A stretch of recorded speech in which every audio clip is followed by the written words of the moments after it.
maillot du nom de Bundes TV to eli susu pona ko pasola mpoke mosusu eza lisolo na biso moko ya kitoko. Alors awa toza na kati ya Berlin. Berlin eza très cool. Alors bomoni ke eza ya bino maillot du nom de Bundes TV. Alors aye lisusu alors pona silisa nini na biso bomoni il faut tozala quand même na respect ya bamama na biso. Vous abonnez na maillot du nom de Bundes TV.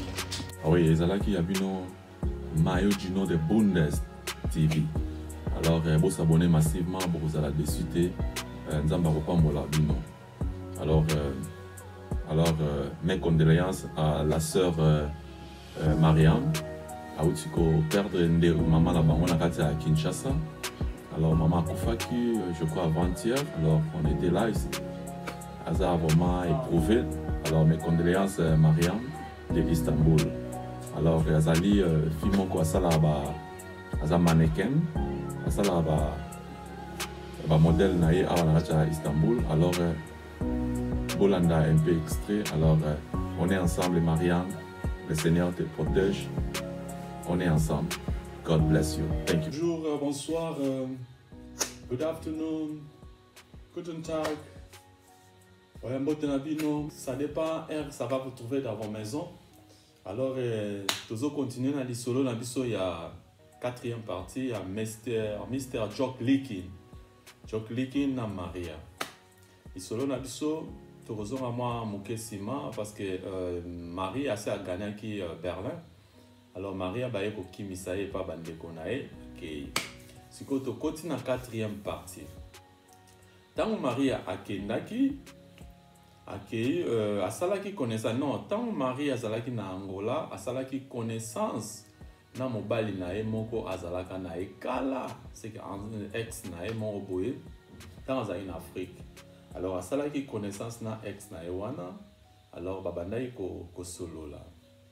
Alors parce que tant a commis na poto Maria azalaki aibaki mutu moko te ndenge nini azwaki connexion ya parti ya mobali wana parce que mobali wana asundolaka Maria na Afrique yango wana siko basalaki connaissance à partir que Maria azalaki na Afrique yango tango ayaki nde azwaki mapapu pona aya kopesa bandeko na ye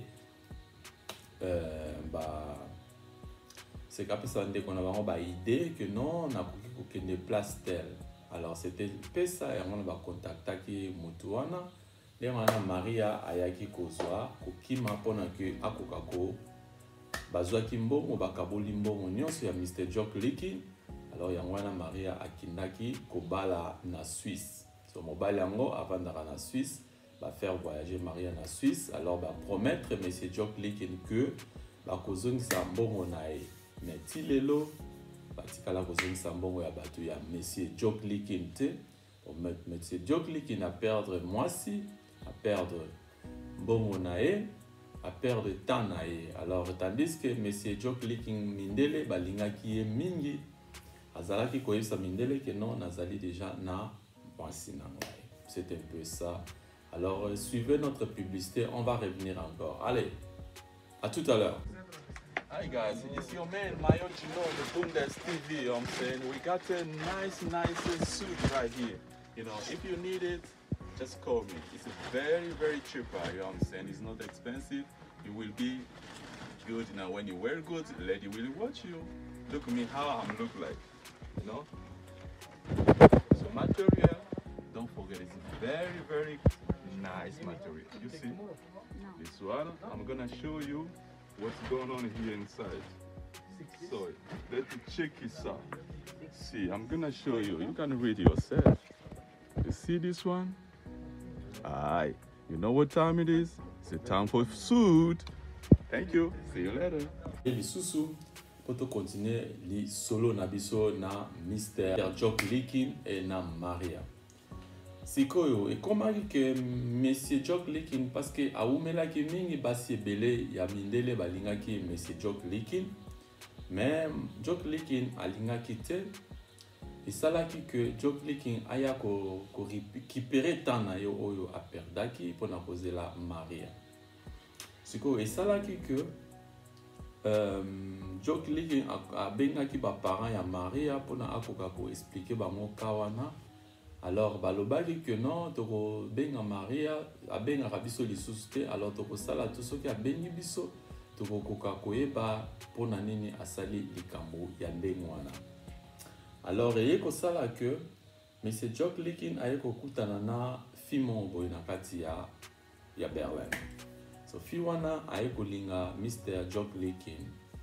Et puis ezalaki que fi wana aye ko bima kuma akomi kovanda na Monsieur Jock Licking et ko sala que mwasi wana a tombé enceinte. Tout d'abord Monsieur Jock Licking atunaki mwasi wana est-ce que ozali na mobali te ye alobi te nazali divorcé. Tant sikoyo Monsieur Jock Licking akei na ndako ya mama wana bavandi na ye. Alors aye jour moko avandi kaka boy amoni mutu moko abimi. Mutu wana abimaki ezalaki que madame wana azalaki abalaka na mutu mosusu. Alors akosaki Monsieur Jock Licking ke pona Jock Licking alinga ye. Mobali na ye azalaki na boloko, asalaki mbeba. Alors bakangaki mobali na ye akendaki boloko, sikoyo mobali alingaki ye lisusu te pona ke bazalaki na procédure ya divorce. Et kosala ke mobali aye kokuta Monsieur Jock Licking na ndako. Alors mwasi alobeli mobali na ex na ye wana bi non kosimba mobali na ngate Monsieur Jock Licking azali mobali na ngai ya sikoyo. Alors ye kosala ke Monsieur Jock Licking akipaki na ete aye kokende. Tango mwasi wana aye kotombe enceinte, alors ebimi mibali misato. Bon, ya liboso mosusu ou bien Monsieur Jock Licking. Et ça là que moi scandale. Alors Monsieur Jock Licking aye ko kende na ye ake koluka vi na ye na côté mosusu. Tant siko Jock Licking tana ye pasaki mingi pona kozela Maria aye ko kutana na mwasi mosusu abala. Alors et ça là qui moi vraiment passé. Et puis le troisième oyo Monsieur Jock Licking ayaki ko kutana na ye azalaki très gentil. Aye ko tomber enceinte ya Jock Licking pona ke a bota koka kosunga pe Jock Licking parce que Jock Licking banda ayaki autorité balinga ko répondre Jock Licking te parce que Jock Licking azalaki na procédure na ye ya ngunda et ko simba te ezalaki que na 0h mais ezalaki na no avocat ya Jock Licking abengi ayebisi ke na Jock Licking yo il fallait que au sala recours. Alors avant la salle le recours par lettre au kofuta 100 €. Alors il faut au futa ngayimbo mwana avant la salle recours parce que l'autorité va rejeter qui yo. Mais c'est Jock Licking peut aboya quitter abanaiko parce qu'il y a une possibilité na e akoma ki ko futa avocat 100 € par lettre. Et ça li que comité n'a pas plus de 1000 €.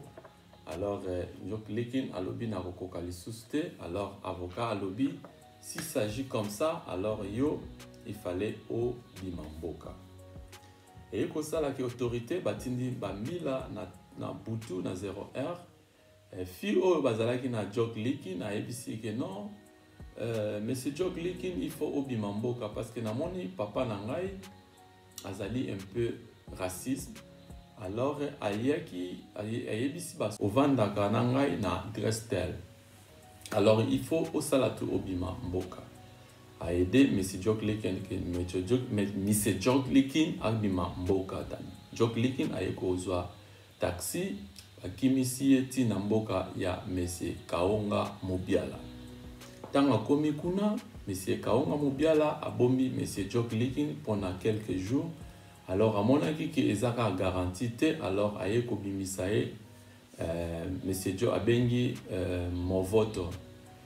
Ezalaki na camarade ya Jock Licking moko komone Movoto.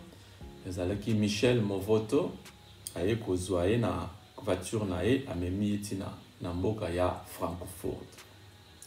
Tanga komi na mboka Frankfurt avandi muke epa ya Monsieur Movoto.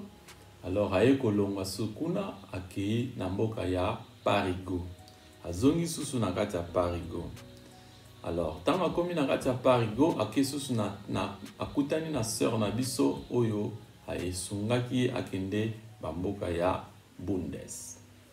Tant akutani na sœur na biso wana, sœur wana azui atie a berger alukeli apesi mbongo nyonso Monsieur Joklik azalaki na mwa mbongo na ye mwa ebele asimbisi sœur na biso wana. Tant asimbisi sœur na biso mbongo wana, alors alobi nga nakei koluka kote mosusu soki namoni ke esimbi alors okotindela nga mbongo mwaye nakenda mbongo ebele na maboko eza te parce que banzela wana nayebi te. Alors ndeko na biso Joklik aye kozwa nzela a voyager aketi na Angleterre asali masolo na kati ya Parigo ale masolo esimbi aleki pepele akepe kuna akoti pepele alukaki ba adresse ya ba ndeko na ye Monsieur Joklik parce que aza famille munene na kati ya UK aluki vraiment ba famille na ye akokaki kozwa bango te parce que aperdaki ba aperdaki ba contact nyonso a partir ba papier ndenge abandaki kokima eye kosala que Monsieur Joklik akomi wana azwi nzela akei na mboka mosusu ya UK parce que mboka wana ezalaki que place camarade na ye bazalaka na ye na kati ya mboka ya Bundes akendaka ye pe aye kotiakaka akende kuna parce que azalaki na choix te. Tango sikoyo Monsieur Joklik azwi bis na butu akomaki na bapokwa na butu azwi bis bandi kokende na mboka ya Newcastle. Akeiti na mboka ya Newcastle na butu bakomi kuna batongo ndeko wana aye kozwa ye a berger ndeko Joklik. Après aye kokende dans quelques semaines ake kotika epa ya bamikonzi ya mboka po bayeba akiye Monsieur Joklik awuti wapi. Akepe ake kobwaka ngunda bazwi Monsieur Joklik bapesi esika avandi. Alors bakoki babandi ko aider pona kokende ko sala ba démarche nyonso. Tango sikoyo asali ba démarche nyonso baye ko pese mikolo ya kovanda en attendant ba étudier dossier nae. Alors suivez ça, on va revenir encore avec notre lisolo ya Monsieur Joklik na kati ya mboka ya UK akoka ko sala vraiment ba démarche que mwasi na ye oyo atikaki na mboka ya Bundes na zemi alors akoka ko gagner mboka ya UK. Alors esalaki que Joklik chaque semaine azwi musala bakomi kofuta Joklik azwi pe classe akomi kokende na Newcastle College abandi kotanga cours ya anglais. Joklik abandaki kope kobeta basket. Tant sikoyo akomi kosala ba activité wana a créer amitié et salaki kitoko. Alors Monsieur Joklik aye kozela réponse ya mikonzi. En attendant azotanga azosala et puis azokipe mwasi na ye oyo atikaki na kati ya Bundes. Et kosala ke mwasi wana aye kobota te exeme komaki munene. Monsieur Joklik alobi ke non sikoyo il faut natinda mbongo ke natindela mwasi wana aya ko rejoindre Monsieur aya na kati ya UK pona tovanda na kati ya UK parce que kuna azali musika ye moko. Monsieur Joklik asombi billet alors asali que atindi pona ke nani mwasi wana ayaki na ete de temps 5 heures de temps pardon pona akozela fi wana aya mais avion eyaki vite azalaki na kati te. Atuni abengi mama na bango alobi mais nalobaki mwasi na ngai aya mais où est-elle? Et alobi non je suis désolé alingaki na ye koya te aza na chambre alali. Monsieur Joklik aye kobenga ye alobi na Joklik que non nakokaki koya te parce que nazali na relation na mutu mosusu. Bon, mais c'est Jock Licking, à mon avis, c'est normal, à l'obinae, bon, ça va, il n'y a pas de problème. Tout ce qu'il y a camarade, alors qu'au bout, ça contacte, c'était parce que aux allez na moana, au kubanda pour recevoir bongo na biloko ya moana. Ba yokana ki bongo, alors problème est à la guité. Tant aussi que et sali bongo, Jock Licking, pe situation kuna et simba ki susute, ba lobino, il faut ozonga na mboka oyo outaki. Alors Jock Licking accueilli ba ebisi bongo, alors akataki musala akati classe, alors aye kozwa ba autorité bazuye basongisiye na mboka ya Bundes. Tanga komi Jock Licking ezalaki ki akendaki na 2002, alors aye ko gagner Allemagne en 2005. Après 2005 oui. Aye ko gagner en 2005. Tanga komi na aéroport ba bloqué monsieur Jock Licking. Alors bio comme okendaki depuis kala ou melikuna et puis to bandai ko lukayo que ozonga na mboka na yo. Comme ozongi lisusu alors ozana chance te, alors il faut ozonga. Batiki monsieur Jock Licking na kati ya prison. À côté prison pendant une année. Tout d'abord na mboka ya UK akotaki prison une année aye susu na non 6 mois aye susu awa na kati ya Bundes asali susu 6 mois na prison pour na ka que akendaki na ndenge lo ngobanaki te. Alors esalaki pasi pour na monsieur Jock Licking vraiment na ba situation a pasaki ezalaki ya pasi. Tango Jock Licking azongi aye ko continuer ayoki abimi non ayaki nano azongi alingi a continuer abandi ko continuer na dossier oyo ya bana nae. Alors ba maman bazalaki très gentil ba edaki Jock Licking que bana wana bakoka ko aider Jock Licking. Bon maman mususu alingaki que soki Jock Licking azongi aya epana ngai. Mususu pe azozela ke soki Jock Licking azongi ngape na bomi yanga libala azongeli Mr. Jock Licking bakomi basi mibale mobali moko. Alors Jock Licking alobi non nakoki kosala yango te parce que tango na zalaki awa yo olingaki ngai te obenganaki ngai na ndako na yo yo pe otikalaki kozwa mobali mosusu nakoki kobanda na bino te. Alors mwasi wana aprespitaki ake koluka mobali mosusu. Après azui makambo ya Jock Licking nyonso abandonné yango alingi susu ko sentir Jock Licking te.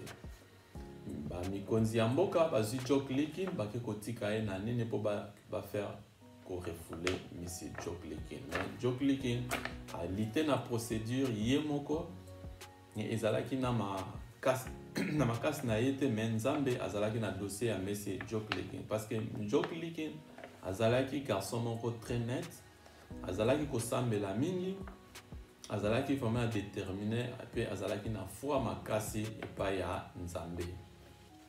Ti nzambe aye kosunga ke bakena Jock Licking na kati aéroport po ba refouler ye asali a désordre moko incroyable batu ba kokaki ko supporter yango te ti bazongisi monsieur Jock Licking na prison. Ba fundi monsieur Jock Licking que asali kamo minimum violence. Alors mais ezalaki nango bongo te ba fundi ye na tribunal. Tango siko Jock Licking ake na tribunal batuni ba tuana est-ce que Jock Licking asalaki bongo batuana ba boy balobi non. Lelo to suki awa na 4e partie na biso prochainement to continuer na 5e partie. Alors bokoyeba nini elekaki na tribunal et puis juge alobaki nini pour la procédure ya indika monsieur Jock Licking na mboka na ye auta na Angola. Alors tokolanda 5e partie na biso prochainement. Alors que le Seigneur vous protège. Lisolo na biso eza kitoko ezo continuer eza kitoko mais mawa. Alors parce que ça ba situation ba ndeko na biso mingi bazokutana nango. Parce que na kanyo soto moni que Jock Licking a passé na vie moko ya pasi ezali bandeko ebele bazwa maladie bakoma na ba AVC. Alors pour na ba situation wana yango tozo beta lisolo. Alors monsieur Jock Licking a yebisi biso to beta lisolo oyo parce que ça assure tozana ba preuve soki bolingi kozwa ba preuve alors bapesaki biso ba preuve nyonso ezali ba papier ezali ya kokoma na ba buku oyo nyonso ba mikonzi babandaki kosigner mpona monsieur Jock Leking. Alors wana bokomona yango na vers ya fin ya nani na biso ya programme na biso na suka épisode na biso nde bokomona ba preuve nyonso oyo monsieur Jock Leking azalaki apesaki biso poto lakisa bino. Mais tokolakisa bino nyonso te kaka ba na ba point kaka po boyeba ke ezali bien te mpona dossier ya monsieur Jock Leking. Alors pour aujourd'hui on a terminé. Nous saluons toute l'équipe de notre chaîne Mayo Gino de Bundes TV. Alors on est toujours là. Ne vous inquiétez pas, vous serez satisfait. C'est votre humble serviteur Mayo Gino de Bundes TV. Alors je salue toute l'équipe. Je salue maman Daniel Mwesse et puis ma sister Céleste de London, Tania, Lydie et Mobali Nae, Jean-Baptiste. Et ma tata Marie-Jeanne Manteka, Liv Chandende et toute la famille Chandende à Kinshasa, Dr. Junior Chandende. Je salue encore Pichou Chandende. I just saw something close, closer than most. Othello on the Bossa Boni, ne Mayo, Gino te, Bundes TV. Wow, Bossa Boni na Mayo.